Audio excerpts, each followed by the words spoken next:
इसी तरह आप आखिर तक जमे रहे और जुड़े रहे तो यकीन जानिए हर सुबहान अल्लाह पर जन्नत में इतने लंबे लंबे दरख्त होते हैं कि जिसकी कोई हद नहीं है।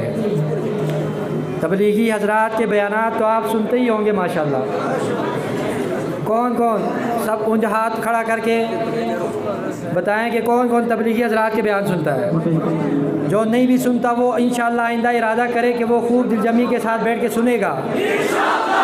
आपने ये सुना होगा कि जो एक दफ़ा दुनिया के अंदर सुबहान अल्लाह कहता है, अल्लाह ताला जन्नत में उसके लिए इतना तनावर दरख्त खड़ा कर देता है कि अरब का एक मजबूत घोड़ा 500 साल तक उसके साये में दौड़ लगाए तो उसका साया ख़त्म नहीं होगा।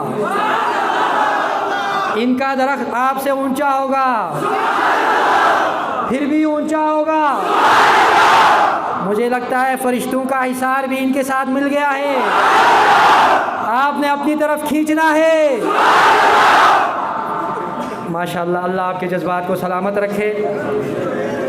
एक मजलिस के अंदर जब सुबहान अल्लाह की फ़जीलत बयान हुई, जब मौलवी साहब ने बताया, तवज्जो मेरी तरफ रखें, जब मौलवी साहब ने बताया कि एक सुबहान अल्लाह कहने पर जन्नत में इतना ऊंचा दरख्त लगेगा तो सब सुबहान अल्लाह कह रहे थे।